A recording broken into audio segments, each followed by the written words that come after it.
If your pump quits on a Sunday, or the porch light just goes dark, there's a number everybody knows here. You can see it in the bark on the oaks by the park.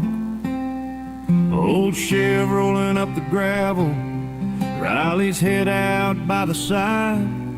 He just wipes his hands on that red shop rag, says, show me what's going on inside.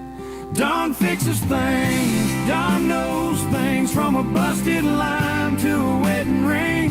He'll talk you through the trouble till the truth comes clean.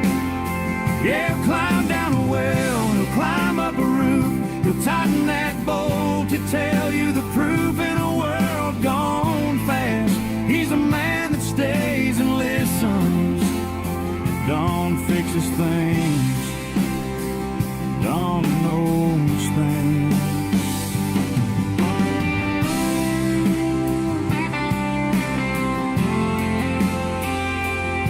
Saw him knee-deep in a cold spring well, hauling rusty pipe up slow. Last week he was patching Miss Annie's shingles in a January wind and snow. Riley pacing in the yard below him, Chev parked crooked by the curb. He just laughs, I ain't as young as I used to be, but his hands still keep their word. Don fixes things, Don knows things, from a busted line to a wedding ring. He'll talk you through the trouble till the truth comes clean. Yeah, he'll climb down a well, he'll climb up a roof, he'll tighten that bolt, he'll tell you the proof. In a world gone fast, he's the man that stays and listens. Don fixes things, Don knows things.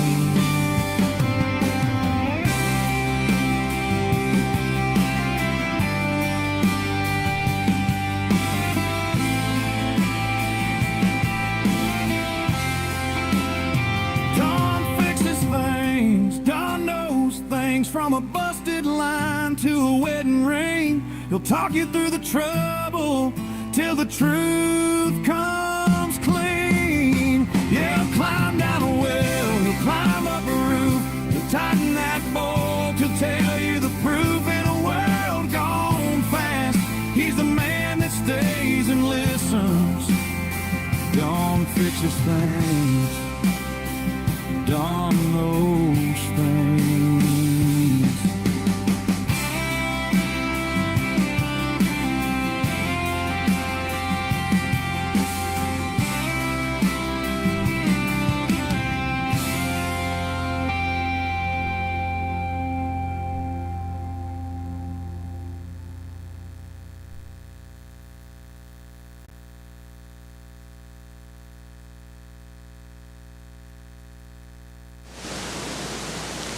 Good afternoon, everyone, and thank you for being here today.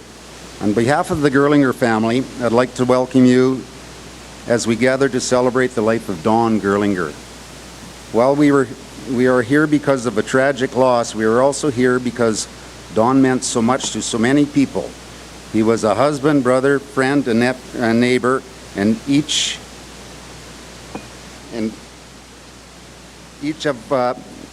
of us carries memories and stories that remind us of the kind of man he was. Today is a time to honor him, to share his memories, and to celebrate the life he lived.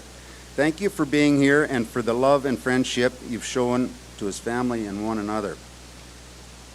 I consider Don, or as Donnie Boy, as he liked to call himself, one of my best friends, and it's an honor to stand here today and help celebrate his life. I know many of you feel the same sense of loss, and I hope that by sharing stories and memories, we'll remember not only how he left us, but how he loved and laughed. The song you just heard, Don Knows Things, was written and produced by his neighbor and good friend Billy for Don's 71st birthday, which was just a couple of months ago. And it couldn't be a more fitting tribute to the man we're here to celebrate today. At this time, I'd like to call upon the Drumheller Mayor, Tony Miglitz, to come up and say a few words. Tony?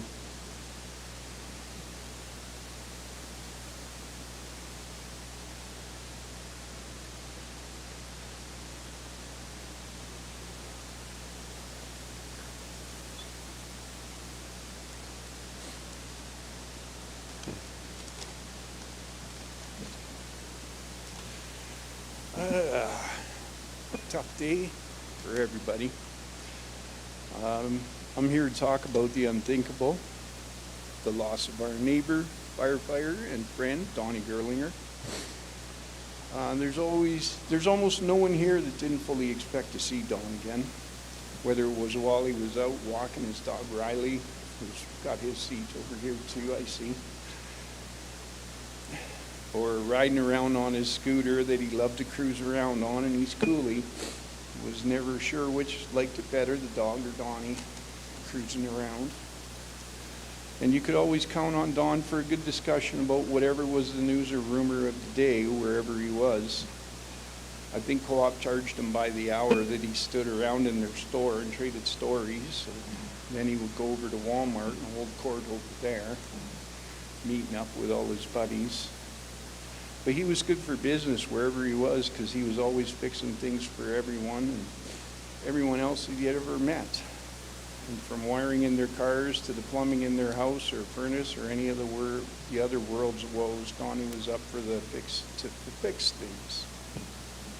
And to say that Donnie was passionate about whatever issues were currently in play is an understatement.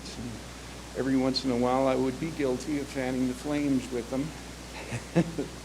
Like the time I was talking about things to do in East Cooley in the wintertime and suggested, since there was a nice long frontage on the north side of town, that we should have snowmobile races over there. Yeah, he started to get fired up, but he caught himself, and we had a bit of a good laugh, and I don't think he ever trusted any of my ideas ever again. But he was a one-of-a-kind type of person with knowledge about this area and everyone that ever lived here.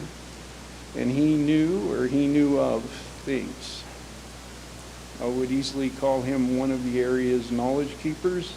And amongst other things, that knowledge is irreplaceable, as is he. I can actually blame him directly for me having the job I now have. He got me started on that last election cycle, and I had to run with it. I was committed. So thanks for that, buddy. I miss him. I'm sure that the same can be said for most of the people in your room. Thank you for coming to this celebration of his life and honoring him. And this part's not really for him. It's for us to say goodbye to a friend gone too soon. Catch you on the flip side, Donnie.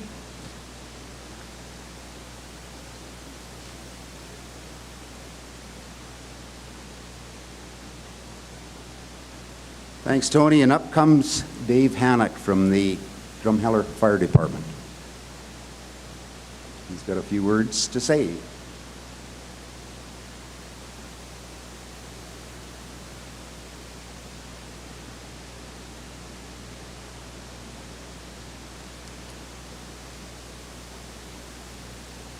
Good afternoon, everyone. For those who don't know me, my name is Dave Hannock, and I had the privilege of serving alongside Don for the Drumheller, Rosedale, East Cooley Fire Department. We often use the term fire family, but today, days like today, are a stark reminder of what that truly means. As community firefighters, we train for every scenario. We prep for fires, extrications, rescues, but nothing, absolutely nothing, prepares you for the call that we answered in May. Responding to that call and finding one of our own, it was hands down the hardest response of my life. It was a call that will stay with me forever. But as we stand here today to honor Don, I don't want to remember just how he left us. I want to remember how he lived. And if we are being completely honest, Don would demand nothing less than the truth. He was a man of many sides. To know Don, to know all his sides, there was a Don that his family knew. There was a Don that we saw at the hall or around the community. There were sides of him that couldn't help but love. His extreme dedication, his grit, his willingness to jump in where things got ugly. He didn't have a fake bone in his body. And you always knew exactly where you stood with him. He was always there to assist a neighbor in need or to help out when your equipment failed. I remember a time when we moved out to our new home in Rosedale a few years ago. and I was installing toilets and I was struggling to get one to stop leaking. And after many discussions with my wife, we decided we needed a new one. It was a Saturday afternoon. Off to the co-op I went to buy a new toilet. Like many small towns, you always ran into someone you knew. Don was one of those guys. We started chatting, and he asked what I was up to. I told him I was here to buy a new toilet. If I could have snapped a pic of his face, the look that he gave me, he looked at me and goes, did you drop it? Did it break in half? And I said, no. And I explained my situation to him. Again, the look on his face was absolutely, I was crazy and I had no idea what I was doing. He goes, come into my office, the co-op. He goes to the shelf, he picks out what I need for parts, tells me to buy these and go home and fix my problem. The next day, he stops by the house, as he did quite often, to say hi. He wanted to check on me and ask how I made out.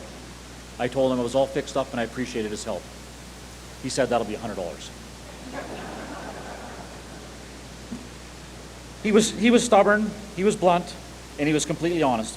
And truthfully, those frustrating moments are some of the most things I'm going to miss about, because even in those moments, he was our guy. He was Uncle Don. Beneath that stubborn exterior was a man fiercely dedicated to this town. Don and the entire Gerlinger family have been pillars of this community for a very long time. That kind of commitment doesn't just happen. It's built through generations of showing up for people when they are having their worst days. To the Gerlinger family, we share a piece of your grief today. Thank you for sharing him with us. And please know that our doors and hearts will always be open to you. You're part of our family forever. Thank you.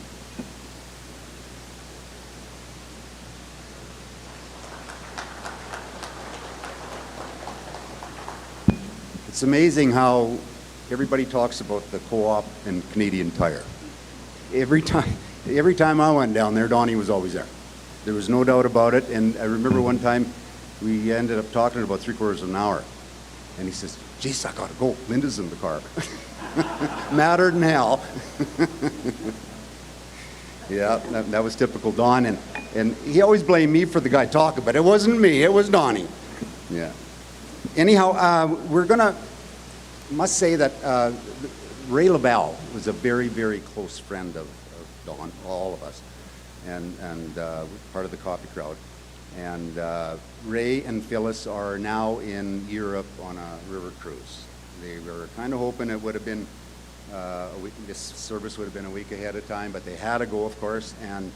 But what he's done is a tribute, and that will be shown now, I believe, Carlos.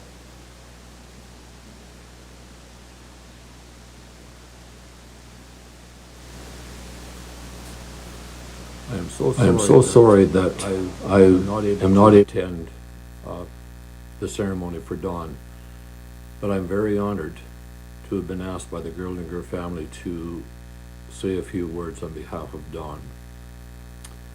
After the sad news of Don's passing and a sleepless night was had, I got up the next morning and I looked around and I saw Don's blueprint on a number of things. For example, he installed a water osmosis system just under the sink. And I looked outside and I looked at my van, a tire that he had fixed, and the van that he had fixed numerous times. I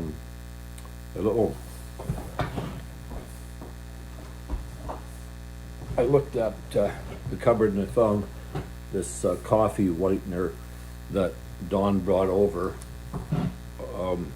because we never seemed to have anything to make his coffee white, so he brought that whitener for us to have whenever he did come over. And then I looked at my phone. He fixed or adjusted my phone on different occasions. The bottom line Don was extremely smart and could fix so many different things. Brother Joe summed it up. He said so many people in East Cooley are going to miss Don. And not only that, the surrounding area is going to miss Don too. As an example, Derek DeKaiser one time phoned Don up at 10 o'clock on a Saturday night with a sewer problem. Don was there. He was available anytime. I spoke to Ray Hummel, and who's a neighbor of Don's, and Don has helped Ray on different occasions, and Ray said, I don't know what I'm going to do without Don. Don liked going to Walmart, the grocery stores, Canadian Tire. He would be in there sometimes 30 minutes to 45 minutes, and he'd run into somebody. He would come out later, and Linda would say, what happened? Well, I ran into this guy. The guy wouldn't shut up. He just kept talking and talking. Linda knew who the real talker was. There was no question about that. Don could be confrontational. Sometimes he had issues with the town of Drumheller, but he stood for what he believed in. He'd argue, sometimes he'd win, sometimes he'd lose, but he accepted that. Linda wanted a dog, and he was hesitant about that because he felt, well, who's going to be looking after it, taking it out for walks. And that's what happened. Don would take it out for Riley out for a walk daily. He tried taking him on the quad. He said Riley doesn't like that too much, but he sure likes that four-wheel scooter. So on a daily basis, they'd go for a ride on that four-wheel scooter. Don loved that dog.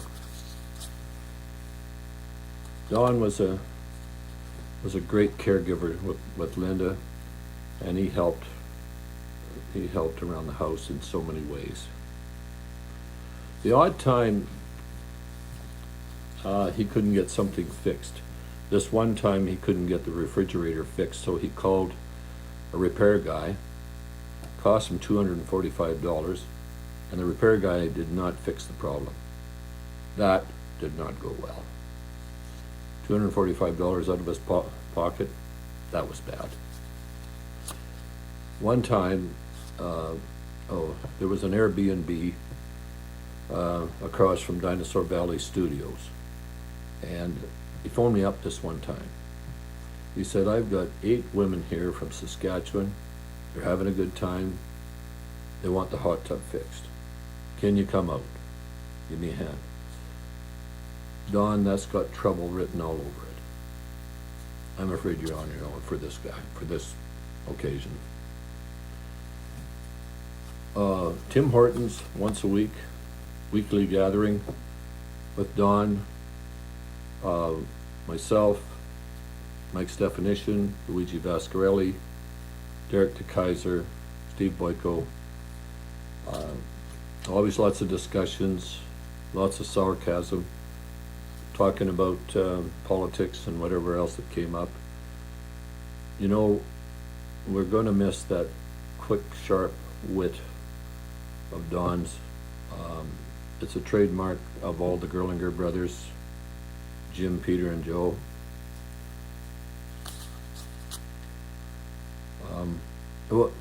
Also, too, when we had our coffee sessions at Tim Hortons, we'd look at Don and we'd look at his collar and t-shirt, always frayed, bad shape.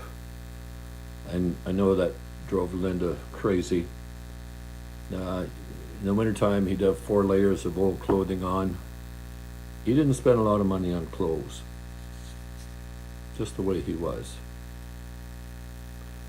Don and I were snowmobiling above Wayne this one time, and I was ahead of Don, and I hit this stump. I went flying up in the air. When I came down, my leg got caught underneath the track of the snow machine and in the tunnel. And when the machine stopped, I was laying on the ground, and I was pinned. I couldn't move.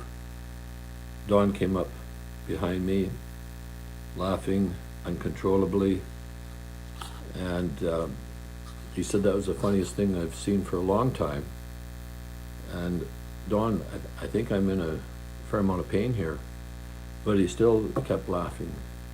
And he said, you know, I could leave you here, and the coyotes would probably take care of you, or I could save your life. I'm glad he chose to save my life. And you know, Don, we're gonna miss you. We're gonna miss you a lot, but we will never forget you. Rest easy, my friend.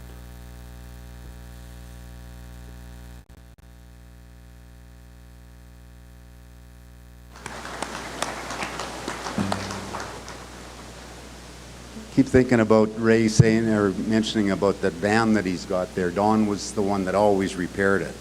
And I have to assume that next time the van breaks down, Ray better have his e-bike ready to go. Because nobody else fixed that van but Don. Okay, at this time, I would like to call on Peter Gerlinger to come up. He's got some very good messages.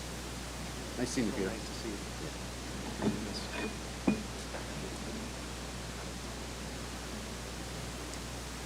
Hi, everyone, and we just came from the cemetery, and I thought I had this. I thought everything was under control, but I found that was tough. That was tough, so I hope I've got it out of my system and I can get through this. And by the way, I just want to say, Ray Lavelle, good Manitoba boy. I'll tell you, got to know Ray's relatives and good friends with Ray's relatives back in Manitoba. Good afternoon. On behalf of the Gerlinger and Sedgwick family, thank you so much for being here today to celebrate the life of our brother Don. I know he'd have been deeply moved to see all of you here today standing here in support of him and our families. I think in his eyes he might be surprised to see the number of people out here today to celebrate his life, but I'm not shocked at all. Don touched many lives over his 71 years. I mean, let's be honest, many of you have needed Don's skills and abilities from time to time over the last 50 years or so. And just to get back on the point of all you people being here and how happy he would be to see that, he wouldn't be happy about the cost it might cost him if he knew it's coming out of his pocket. Our families would also like to thank the community for the outpouring of support we have felt since this devastating loss. We'd also like to thank the first responders and STARS, air ambulance who attended Don that afternoon. Thank you so much to the East Cooley, Rosedale Fire Departments and Drumheller Fire Departments for honoring Don. It really means a lot. When I saw his helmet here, that was tough when I saw his helmet last night.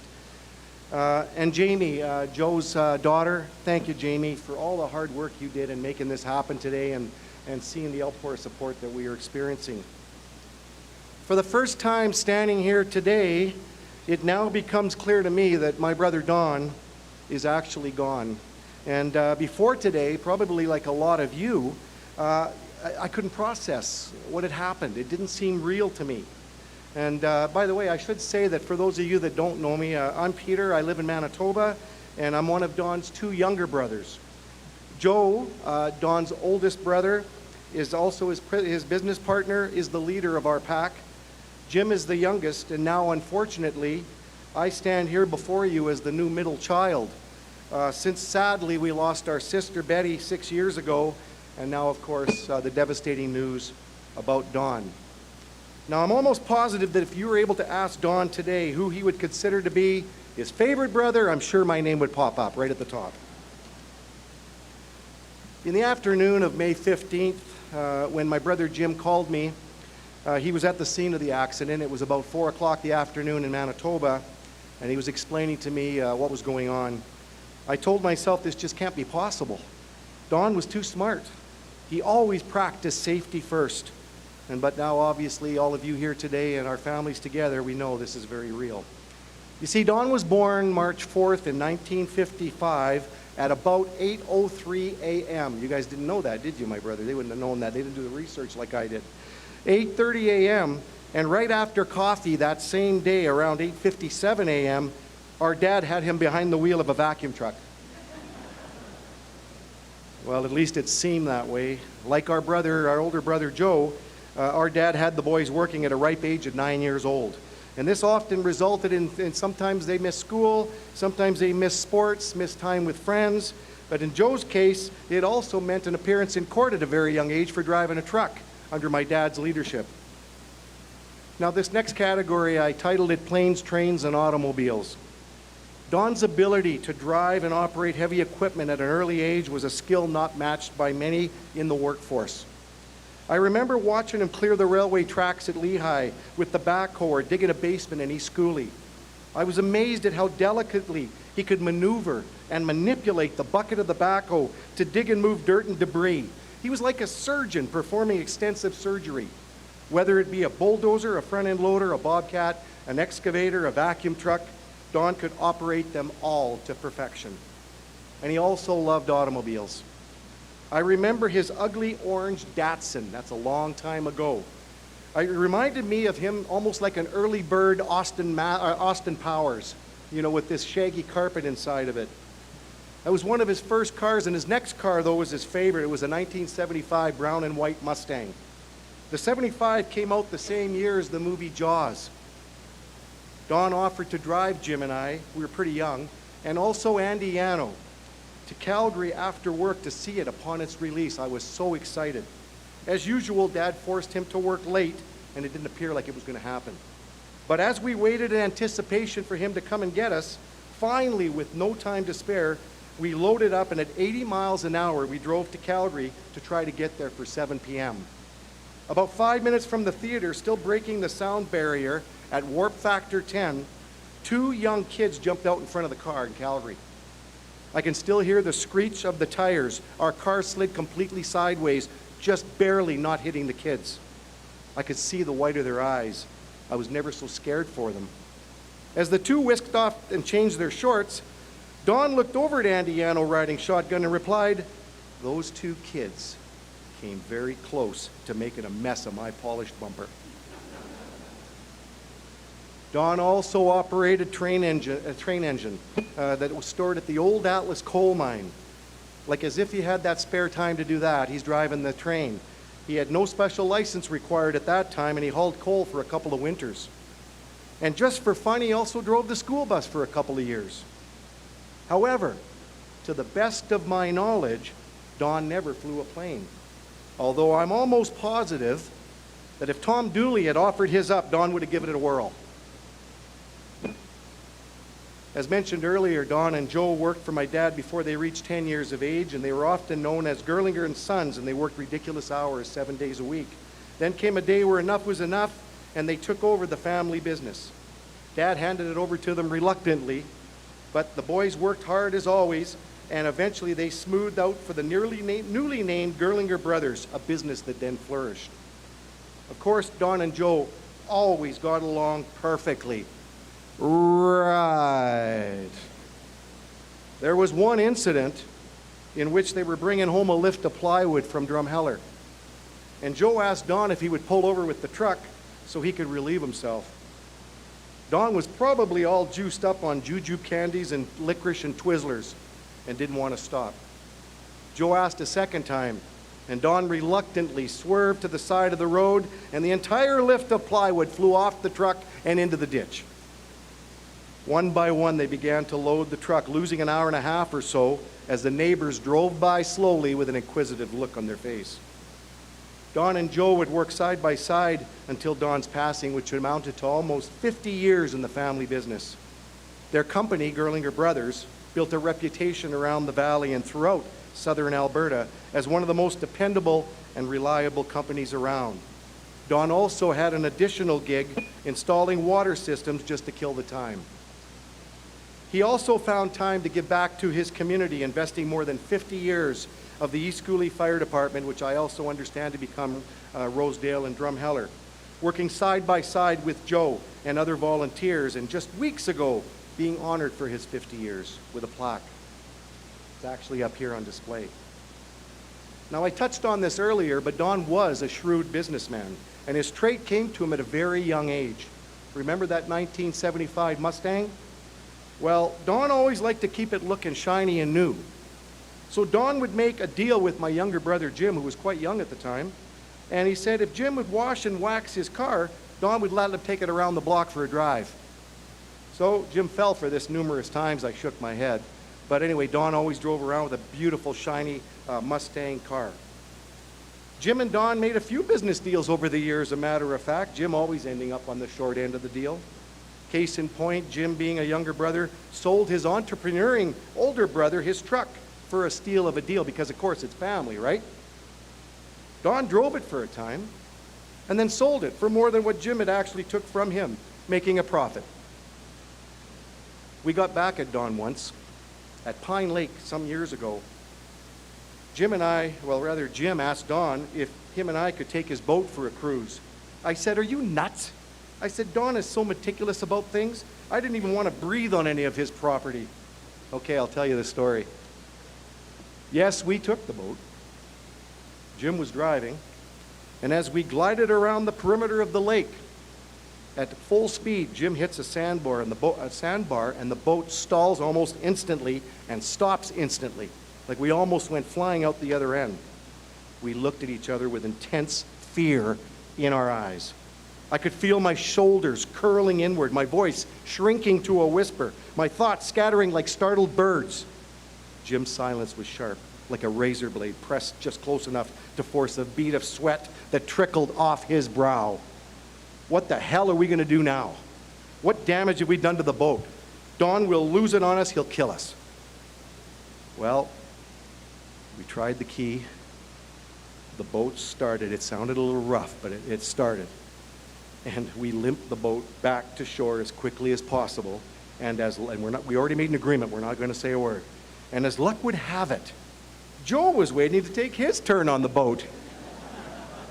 This couldn't have worked out more perfectly. So Joe takes the boat, and then we figured, well, if he takes it, it breaks down. It's going to be his fault. Don's not going to get after Joe for anything, so away you go, Joe. Take the boat out for a cruise. Well, the boat ended up being fine, I guess, and we actually just confessed this story to Joe 2 weeks ago upon Don's passing. Never did we ever tell Don, because if we did, he'd be under the boat with a flashlight inspecting every detail for damage. Now, it's well documented that Don can fix and repair practically anything. And he loved the challenge of solving mechanical problems. Now, let's be honest, and I need your help here. How many people, by a show of hands, have had Don work for them or do something for them or anything? Let me see. Look at that. Look at this. That's unbelievable, eh? How many people he's touched. Don was a guy that would give you the shirt off his back. Now, he might still tell you the shirt if it looks okay or not, or he may even send you a bill for the shirt, but he'd give you the shirt off his back. And he was the first to step up when someone needed help, even if he pretended to grumble about it a little bit. He generously celebrated your wins louder than his own, and when he successfully solved your problem, he was satisfied beyond belief. Now, whenever Don would visit my sister Betty in Red Deer, he would always bring along his toolbox, and he would repair things for Betty around her house throughout the day until it was supper time. Mom also benefited from Don having being close by. He kept her house up to shape, and Don and Mom were very close. And also, you know, somebody touched on Ray Hummel. I know Ray is here, Ray and Jean are here, and Don lived next door to Ray and Jean, and I was talking to their son Mike on the phone a couple of weeks ago, and he was offering his condolences, and he said to me that Ray had mentioned to him at one time that if it hadn't been for Don Gerlinger living next door, Ray and G being in their very senior years, they would not have been able to remain in their home as they do now, thanks to Don. And I thought that was a real huge compliment for our brother Don. Sometimes Don could be too helpful. When my son Joel was very young, he was crazy about garbage trucks. So when I took my family to a visit to East Cooley one summer morning, I got awoken by Don telling me to get dressed and grab Joel. I said, "What is going on?" He says that it's garbage day here today, and I've arranged for you and Joel to ride with Larry Wilton to do the East Cooley run. Yahoo! The last hour and a half I'll never get back, but my son Joel loved it. On another visit to East Cooley, the kids wanted to go fishing, and I called Don, who was busy at a job site, and I said, "Where can I dig for worms around here? The kids want to go fishing." He said, "Get Linda to show you a spot in the garden." So I go to Linda. She's well dressed like she's about to head to church, and I still remember her wearing white khakis and a bright red shirt, blouse or whatever. And so she takes me to a spot around where her beautiful flowers were. Linda always had beautiful flower beds. And points to a spot, and she says, "Try there." So I immediately launched my shovel into the ground, and at that moment of impact, Linda and I were hit by a pressure surge of water equivalent to that rushing out of a fire hose. Don had built an irrigation system just under the soil, and I pierced it with the shovel, and that water came at us. I looked at Linda. Those white capris, forget it. They're history. She was covered from her face, her glasses, everything with mud. I was panicking because now I've damaged something of Don's, and of course, you know what that means. I looked at Linda with fear. She's covered from head to toe. I called Don immediately, and I said in a panic, "What do I do?" And his reply, "Shut the effing water off." Don was also known for his sense of humor. He had a knack for finding humor in everyday situations, and his laughter was contagious. He would all share funny stories about things involving himself and some of his friends, and it's funny because I don't know his friends very well. I know Derek pretty good, and I got to know Ray Lavelle very well, but some of the others, I simply know them because of all the stories. Bob Nigam, Mike Stefanishin, and then of course Billy with the tremendous song. Thank you for that song, Billy. I was scared to listen to it when I finally did. Just amazing work. But anyway, I got to know Don's friends just from all the funny stories that he would share with them about them. And Don was always a piece of entertainment during our Christmas suppers each year. Mom hosted many years until she passed, and then Debbie and Jim couldn't wait to take over the tradition of cooking the big meal for the family. Don would provide the laughs during our comedy-riddled joke exchange, and with that I know that the following Christmas, Christmas 2026, is going to look very, very different for our family. Now, we were very excited when Don met Linda, and eventually they married February 3rd, 1996. And Linda, you had to be a great catch, because Don was not strong in the category of make a commitment for 400, Alex. Now, there must have been a male strike around that time, because I never did get an invite to the wedding. Did you get one? I don't think you got one either. None of us got an invite to the wedding. That's actually because they eloped, the two of them, along with Linda's boys, Steve and Rob, who are here today. They were able to witness the wedding and be witnesses to that. Don had built a home on our grandma's property near the river in East Cooley, and with Linda's decorating and gardening skills, they made it a welcome place to live. And although Don never had children of his own, he really enjoyed entertaining the grandchildren, the nieces, and the nephews whenever they paid a visit. Don's other lifelong partner was Joe. My two older brothers had been through a lot together. It was never easy working for the old man, as Don would put it. Working together all those years was like being married for Joe and Don. They were good at what they did. They fought sometimes. They laughed at each other a lot more than that. And they always stood up for each other and looked out for each other. And even to this day, if you were to ask them about retirement, their response would be, "Retirement? What the hell's that?" And finally, one of my last categories is Don's dogs. Don became so attached to his pets that you often wondered in a life and death crisis who he would rescue first. I think we all know the answer. First, there was Benny. He was a small Bichon poodle. I've never in my life seen a dog so small and yet so protective of Don. If he laid his hat on the ground and you tried to move it, you're losing a finger. The dog always went to work with Don. Once out in the country, Don was subcontracting for someone, and while operating the backhoe, a couple of guys asked if they could spare some water. Don said, "Yeah, you can have some, just help yourself. The water jug's in the truck," and Don continued on the backhoe. A few minutes later, Don's wondering where the guys are. So he looks towards the truck, and he can see one man trying to distract Benny on the one side of the truck, while the other guy's trying to get into the door to snatch the water jug. Let me tell you something, they were unsuccessful. Then came Sammy, another poodle cross equally attached to Don and my mom, who shared him. As Sammy aged, he developed diabetes and began losing his eyesight. Don and Mom had a hard time saying goodbye. Don swore there'd never be another dog. He wasn't happy at first when Riley appeared and when Riley was to enter his life, but his love for that dog would soon become very evident, and Riley is here today. Don will be forever missed by that precious four-legged companion, Riley, who brought so much joy and companionship to him over the past 5 years, and who is very loved by very many. In Don's own words, he said, I've walked Riley so often we put enough miles on to go to Calgary and back every freaking week.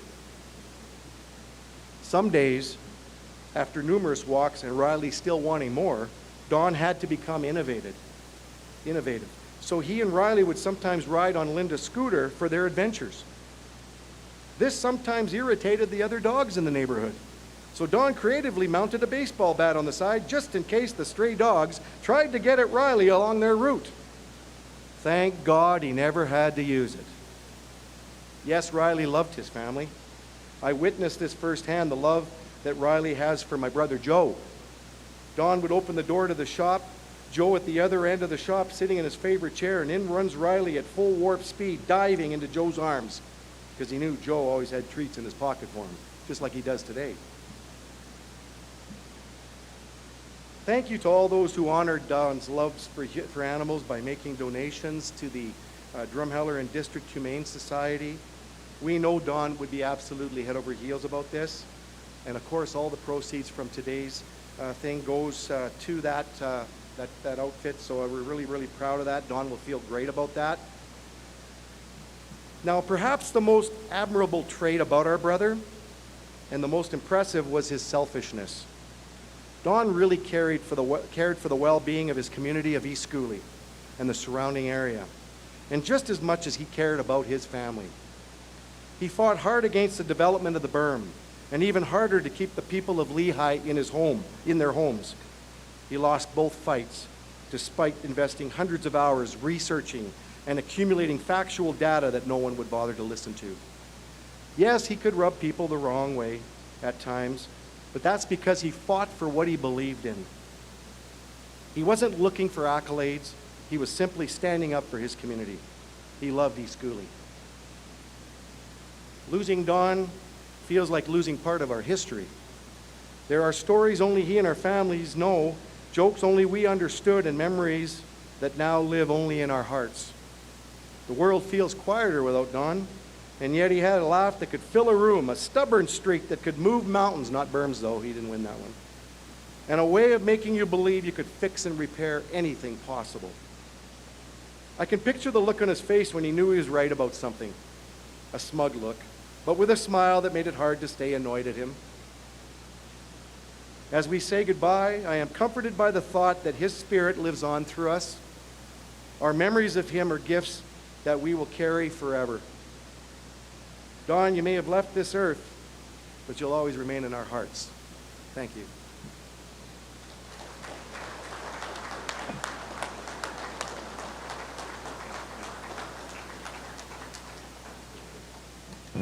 A couple things come to mind.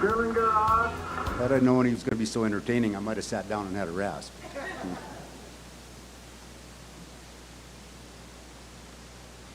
I believe that you're either ready for the entertainment industry or the political arena. Yes, very good. Very good speech. Like it. At this point in time, we are going to have the picture video. Carlos, you're... On Gerlinger, Gerlinger out, basket across.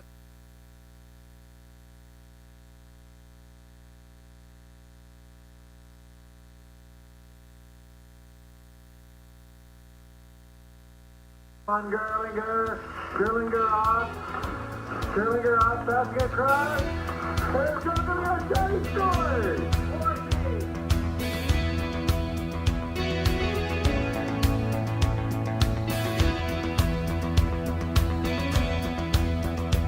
May the good Lord be with you down every road you roll. And may sunshine and happiness surround you when you're far from home. And may you grow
do you people think of the ice surface here? Good ice, good ice, good ice. Yeah. Nice. Very good ice. Who's the Zamboni guy?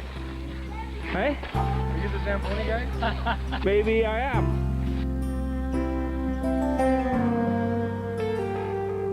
When I get where I'm going, on the far side of the sky, the first thing that I'm gonna do is spread my wings and fly. I'm gonna land beside a lion and run my fingers through his mane, where I might find out what it's like to ride a drop of rain. Yeah, when I get where I'm going, there'll be only happy tears. I will shed the sins and struggles I have carried all these years, and I'll leave my heart wide open. I will love and have no fear. Yeah, when I get where I'm going, don't cry for me down here. I'm gonna walk with my granddaddy, and he'll match me step for step. And I'll tell him how I've missed him every minute since he left. And then I'll hug his neck. Yeah, when I get where I'm going, there'll be only happy tears. I will shed the sins and struggles I have carried all these years, and I'll leave my heart wide open. I will love and have no fear. Yeah, when I get where I'm going, don't cry for me down here.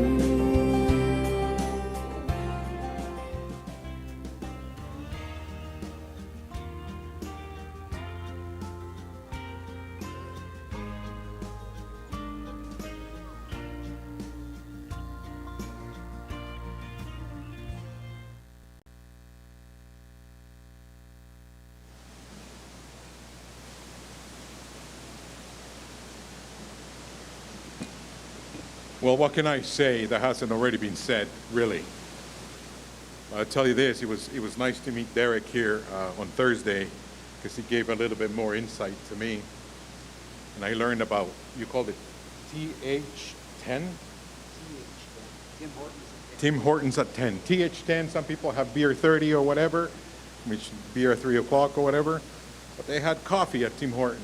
There was a time when I joined some old-timers for a while, and I learned a great value, the value of having men in your life. Now, unfortunately, some of those guys have passed on, too busy to be a part of that. But the one thing I gathered from the stories that Derek shared, and the many things that have been shared here too, is that it is important for us men to have men who will taunt us, who will potentially leave us to the cayuse, who will laugh in our faces and enjoy it.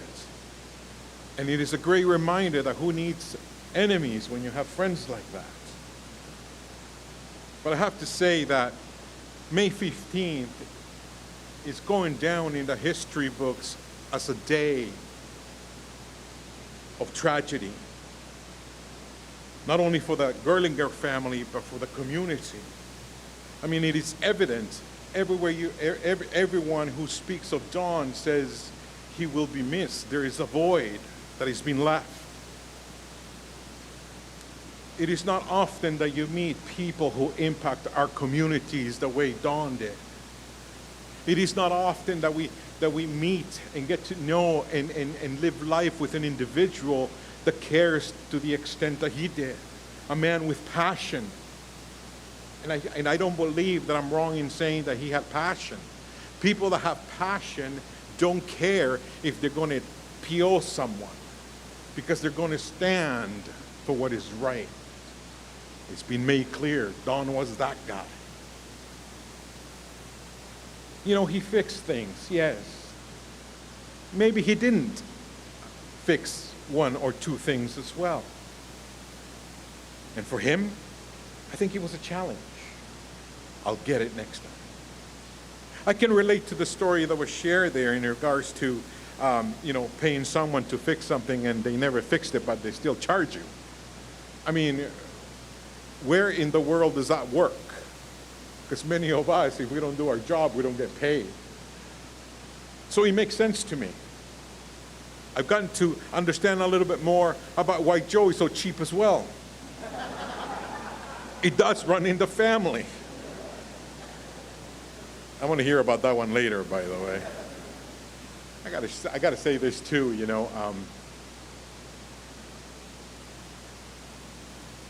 I've grown to appreciate Joe quite a bit and his humor. I mean, I can totally see Don's humor right out of Joe. Man, there are times that Joe has said some things to me that are like racial, But it's funny. It's funny. I don't get offended. I really don't. As a matter of fact, the other day I came to him and I said, Joe, I got to say something to you. I said, you and I got off the same boat, buddy. Okay? I did some research. And my roots come from Spain, buddy. Okay? So we were not in the same boat, but we came from the same side of the world. And he still had something to say about that. But laughter is good. A good cry is good. We've come together to celebrate a man who carried his character and personality on his sleeve. I don't believe any of you ever had to guess about what Don stood for. And I think that's a little bit of where I will be remiss that I didn't actually get to know him and have conversations with him. I mean, the things that I shared about not only the taunting that you guys may have done at coffee time and his wit and that crisp comeback. But see, men like that are like that because that's how they become vulnerable to you. That's how they show their love and appreciation for those around them. I don't know the Don, and correct me if I'm wrong, but I don't think the Don was the kind of guy that was hugs and kisses and I love you and I appreciate you. But when he taunted you, that's how he let you know that he loved you.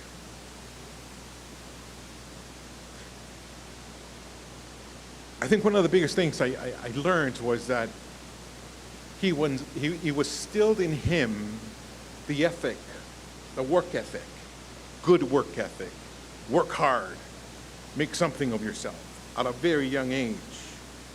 So young, in fact, that is borderline child abuse, right?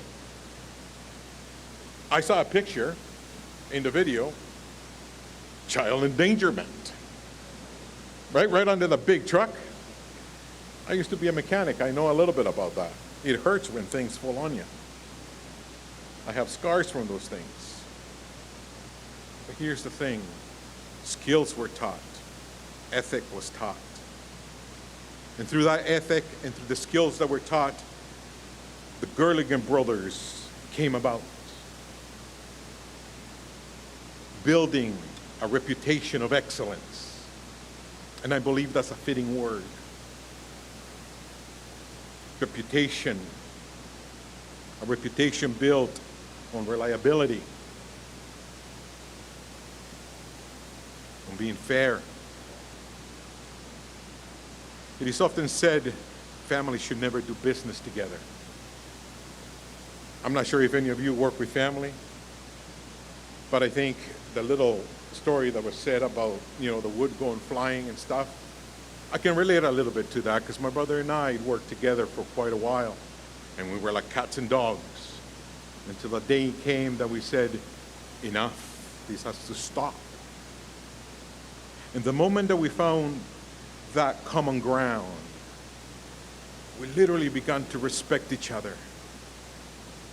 And from what I see, you guys had great level of respect for one another. You really did. there's a bond that I believe that went beyond the normal bond that a brother would have with another brother. This was deep. It was grounded. It was built upon the experiences that they had had as they were growing up. And I don't know that many of us will be able to ever really relate to it at all. But they defied the odds. They built a great business. They proved the cliche wrong. Family can work together, build a reputation of excellence. Again, it is because they respected one another. They honored one another. This kind of relationship and work ethic and unity in the workforce can only be achieved through care, through our desire to honor others above ourselves, to put others before us. And I think the life of Don does that, did that, will continue to do that. I mean, the song, I think it does absolute justice to everything that I've heard. I haven't heard this, but I can almost imagine Don being the type of guy that if you called him at 11, 12 o'clock at night, he would come to the rescue. He stood for what he believed.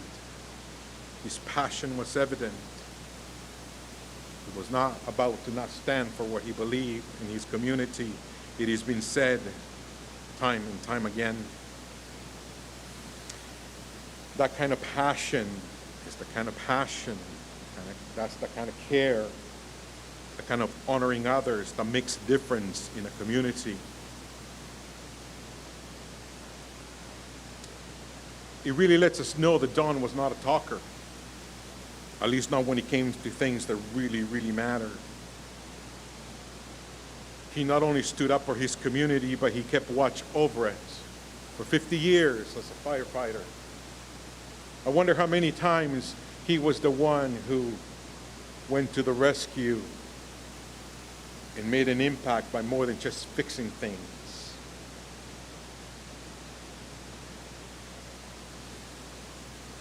Men like Don don't just love people, but their love is evident when it comes to their animals.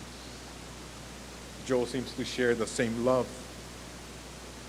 You know, there are times that men like Don won't really express that, but you can see it. It's tangible. And it's a beautiful thing.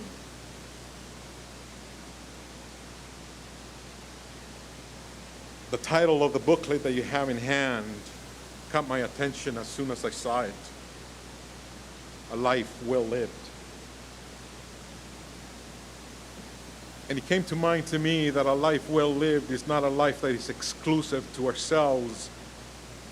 If the crowd here is not a representation of that, then what is? A life well lived is a life that is not selfish.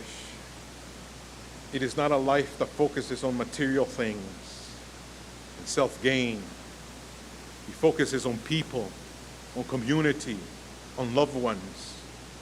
He seeks to lift others, to honor them, to do everything that you can to make a difference in their lives in a way that no one else can.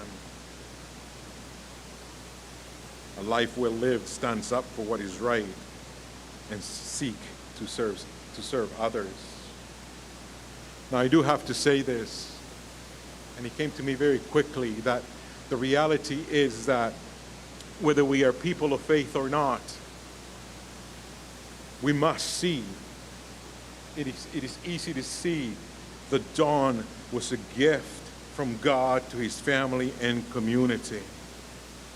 That's why there is a void now, and will remain, and it will be impossible to fill that void.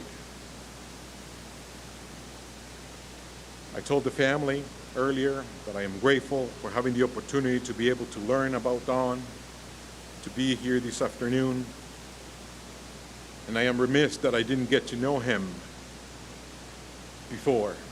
personally, to be able to have maybe a little bit of what I've experienced with Joe, those quick comebacks, a few laughs, to have my own memories. But I am glad that I've gotten to know many other family members, and I see your pain, I see your grief. But rest assured that in time, you will heal. Dawn may not always have gotten everything right, but then again, none of us do. But he sure tipped the scale to the side that mattered the most. And so, with respect, I say, you will be greatly missed. You will not be forgotten. You have lived well, left your mark.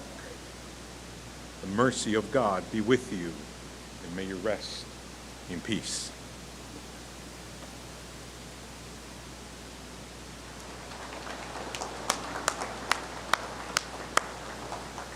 Thank you, Pastor Carlos.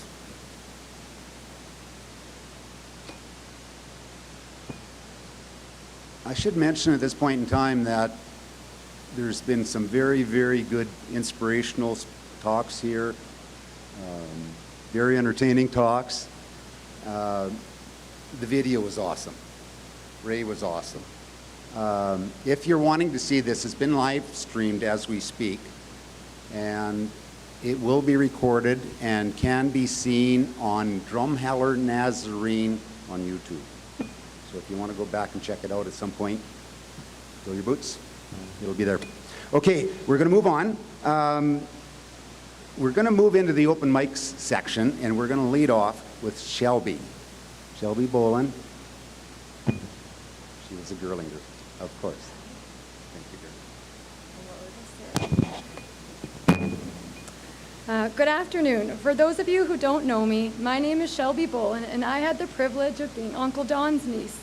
My uncle was someone who could make me laugh and was, at times, a bit opinionated.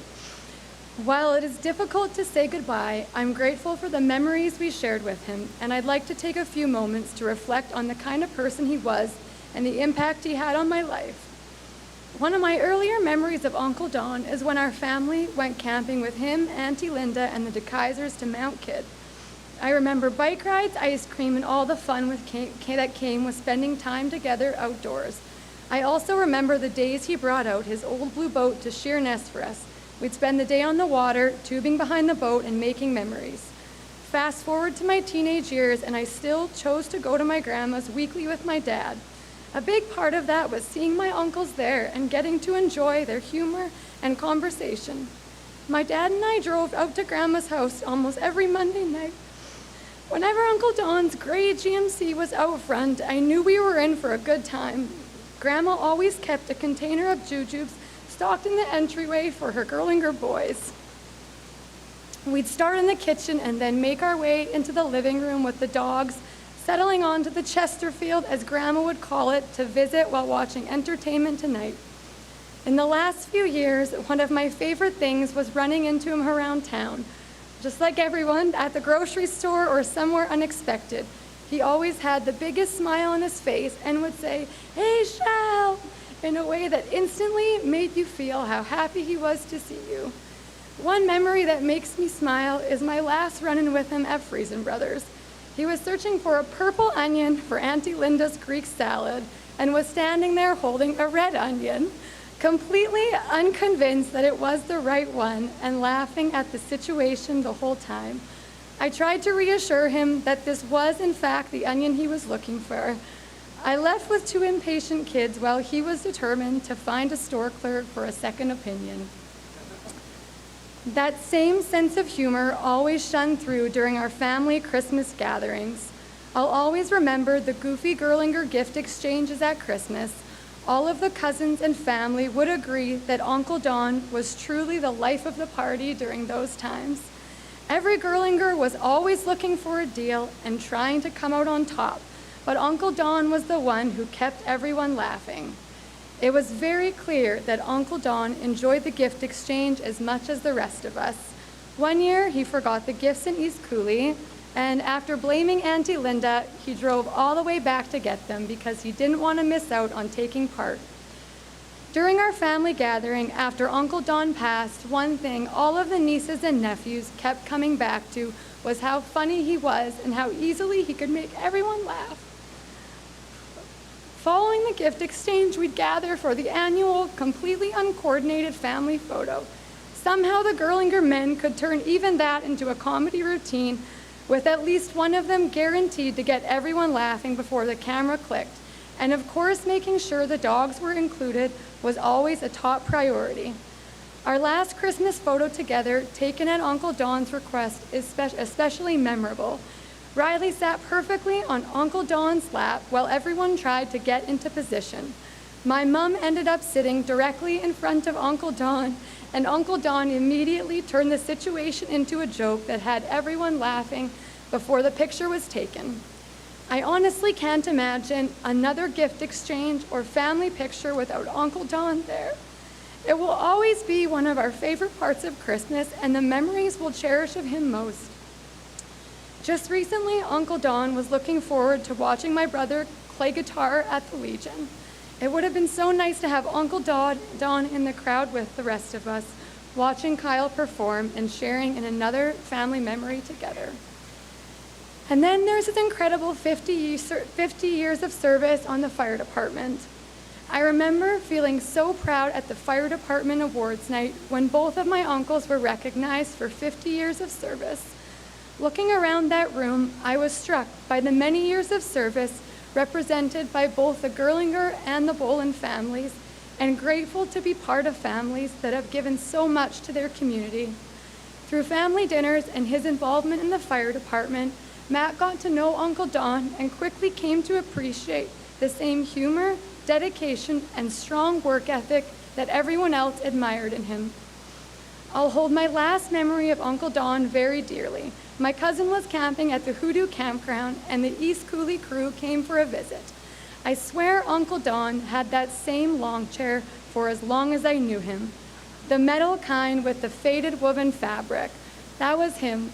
Practical, simple, and completely content with the things that mattered most. He never cared about having the fanciest truck or the newest things. Material things just never mattered much to him.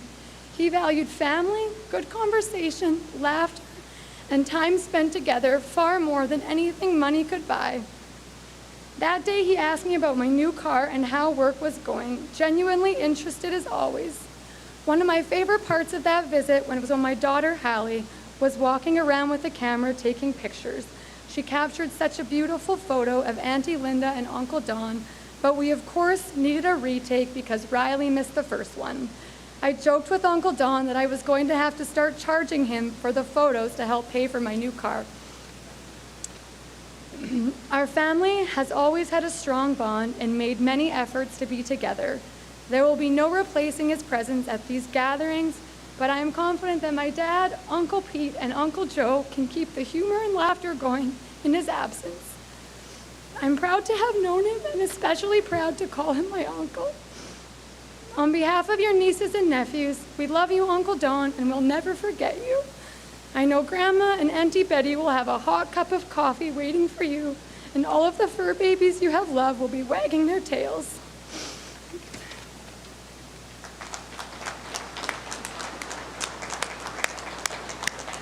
Thank you, Shelby. Common denominator? Laughter. Every time you're with Don, it's going to happen. Remember one time down in El Cadones, Mexico, Phyllis LaBelle wanted a dress. Well, we had nobody to demonstrate it. Don's up there running around with a woman's dress on, just the life of the party, of course. During COVID, when we were going through all the problems back then, Don walks in our office over at the park there with coming over for coffee, of course. He's got the mask on, got a second one on. It's upside down with eye holes looking through it. There was always something, anything to put a smile on your face. Gotta love the boy. Gotta love him. I want to make a comment right now that we are going to go into an open mic, and we would really, really like anybody that's got something to say up here, without getting too drawn out about it. But that being said, we're going to have a toast to Don at the end of the open mic. And this would be the time, they're opening the bar, this would be the time to refresh your drink, if you so desire. And like I say, we will do that toast after the open mic. I'm going to lead the open mic with a letter from, guess who? Bob Davidson. Bob couldn't be here. He's in Alaska on a cruise up there, so he asked me if indeed I could read this for him. So, and believe it or not, it's reasonably short. Kind of odd for Bob. Okay, this note is from Bob Davidson. Don was my friend for a long time, even when he blew up my snowmobile coming from Delia, and he told Bob Nygum, we have a situation. He wore his collar, this is another one that's kind of a common denominator. He wore his collar out on his shirts way past the best before date. We knew that, we knew that. He was afraid of Mexican food. When we were down in Mexico as a group in the early 90s, he ate at the McDonald's restaurant every day. That same thing happened when we were down in Hawaii with him, and he wouldn't eat any of the food. It had to be just hamburgers. He just wouldn't take a chance on anything that they had to offer of Hawaiian food, for sure. In case you folks here didn't know, he was tight with his money. And no doubt, no doubt. I wish I was here today to see all the people who loved him. Rest in peace, buddy. Okay, that's that one. Anybody else like to come up?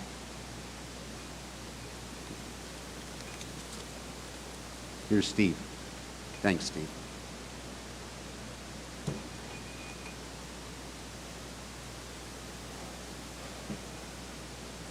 For those that don't know me, I'm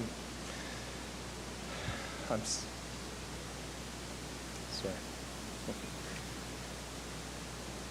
I'm Steve Sedgwick. We came into Don's world as Linda's kids. My brother Rob, we lost our father to cancer. Well, I was 15, and a few years later, my mom needed to move on and find love, and I'm sure damn glad she found the man she did. Just, I can't say enough positive things about him. Sorry, I'm usually better at this shit. I'm just feeling amazingly overwhelmed by all the people in this room here to express their condolences and pass their best regards on.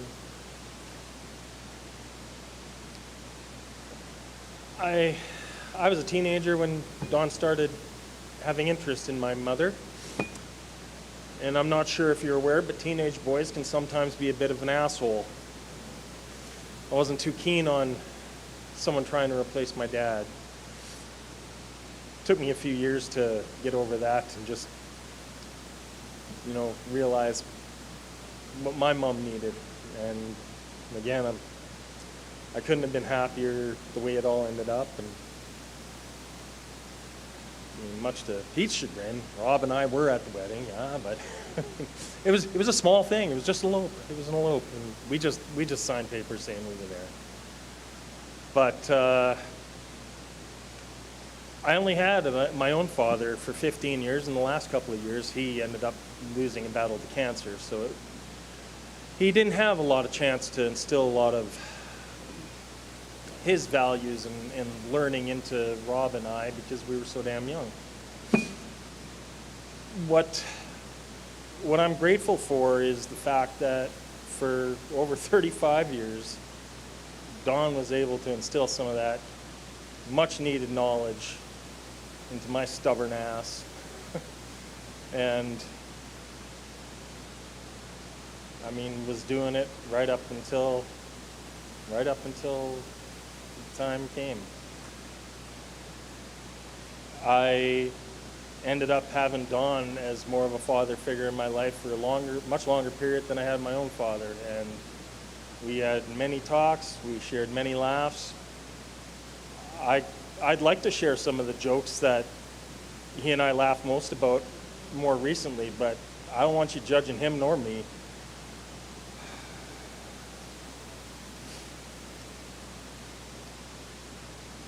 Don's departure is leaving a hole in a lot of us.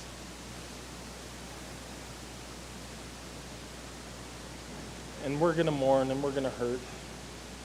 And we're going to be there for each other, I hope. I hope we are. And I know we are.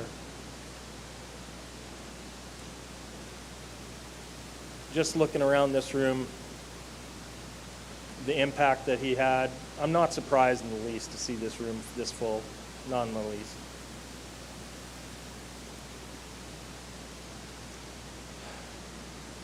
I don't really have much more to say, so I just wanted to say thank you for being here, for Don, for the family, and just sharing in this celebration of his really remarkable life.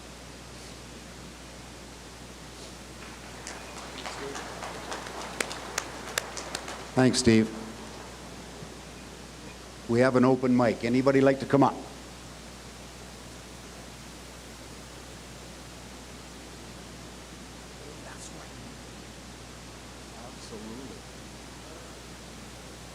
I'll just make one comment.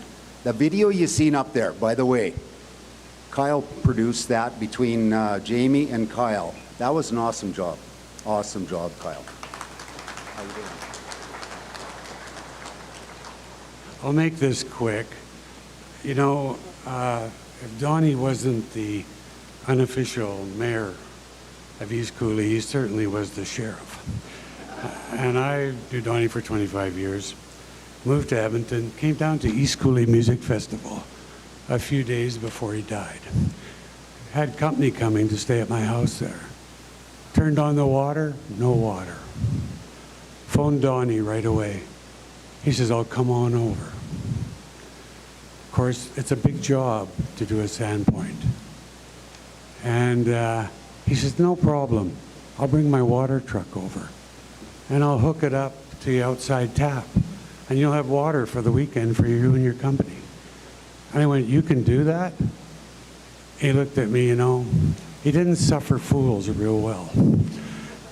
And, you know, we started the thing up a little bit to see what was going on. And there was a leak underneath the sink. Donnie says, go buy some taps, I'll fix it for you. Just like that. He was kind. And he didn't worry about the money. I owed him some money for it, and I went back to Edmonton after the festival, and he came and fixed it. And he phoned me, and he says, I said, well, how much do I owe you for fixing it, the rest of it? And he goes, don't worry about it next time you're down. You know, 5 days before he passed. That's some truth about Donnie Gerlinger. Thank you.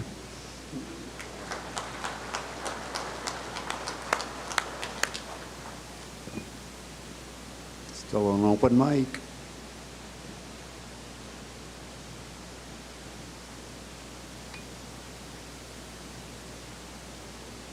Here we go.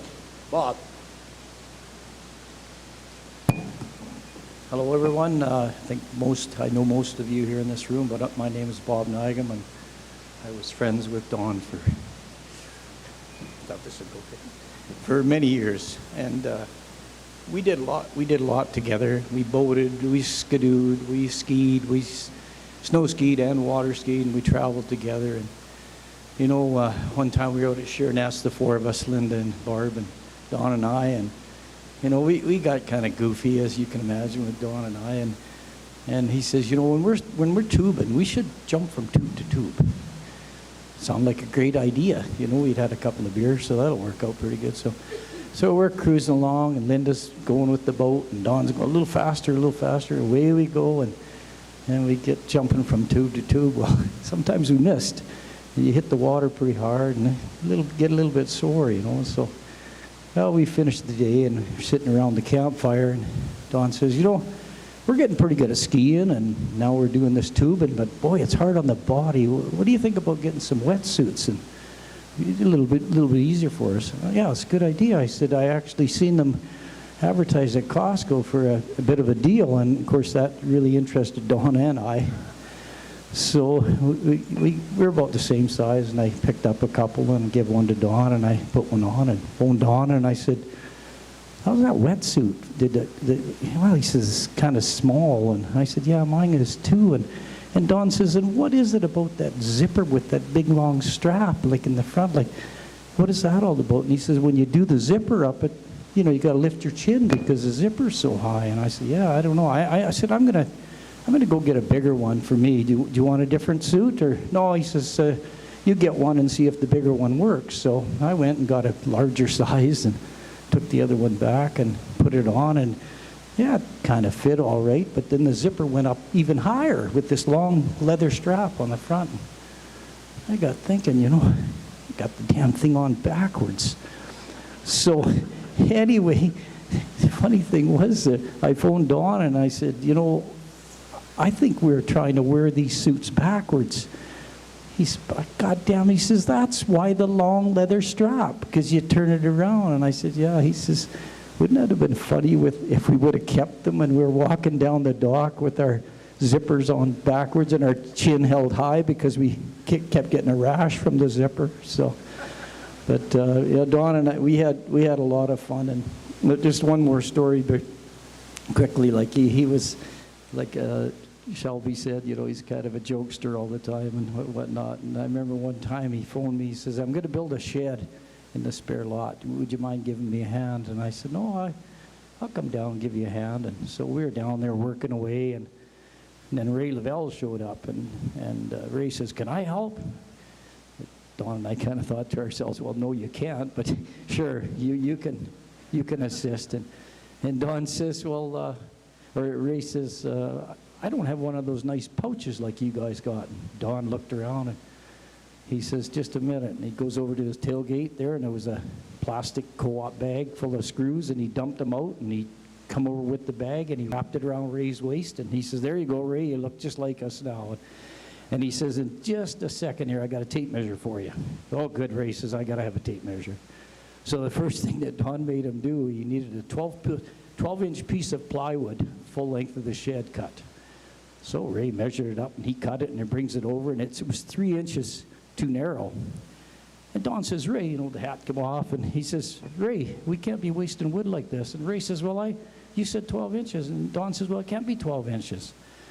So anyway, somebody mentioned that Don was cheap, but I never considered him cheap. He was frugal. So this tape measure that he gave Ray, over the years, the first 3 inches had kind of worn off. So Don cut it and put the end back on and gave it to Ray starting at 3 inches. So the piece he made was actually only 9 inches. But, as everybody knows, that was the type of guy that Donnie was. He was always there for a good time. So thank you.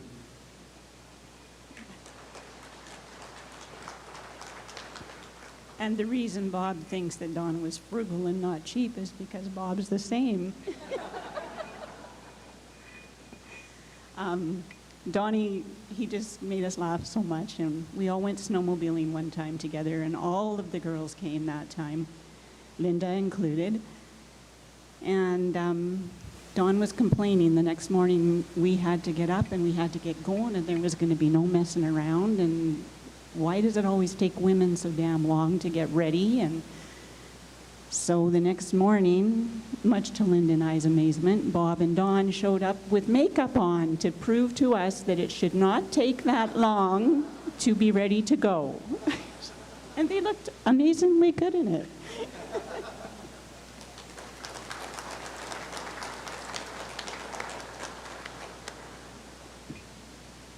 Next.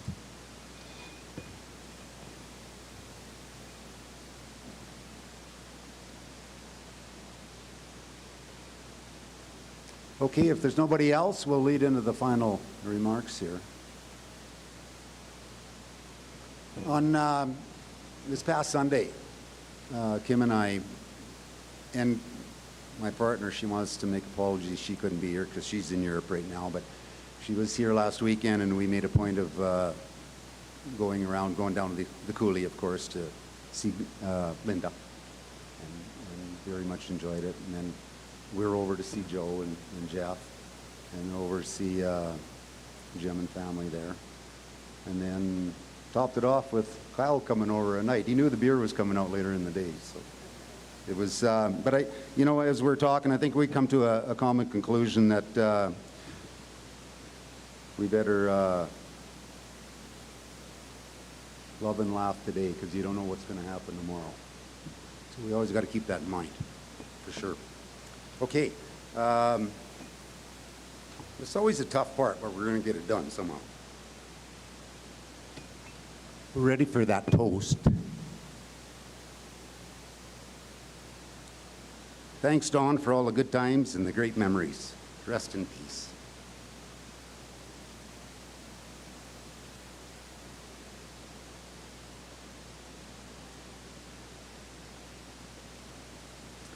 Okay, at this time, I'd like to call up Pastor Carlos to say grace, and then we're going to get on to some food.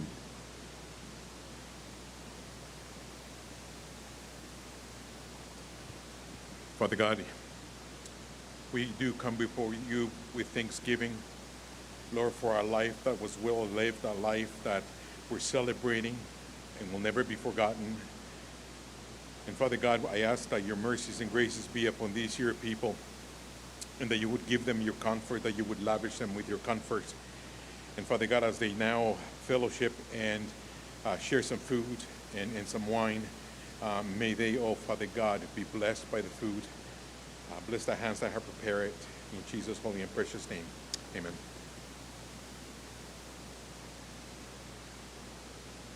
Jamie? Where do we go from here? She's been my boss here for the last week, by the way. She knows how to get things done, I'll tell you what. Is that the way you want to do it? Okay, we'll start. You know something? We should recognize all these firemen here. They look pretty cool in all that blue dress.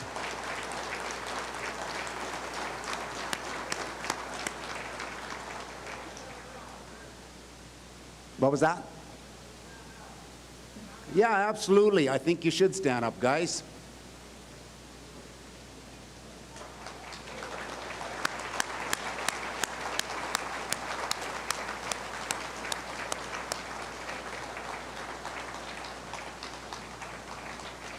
You guys want to do do we have time?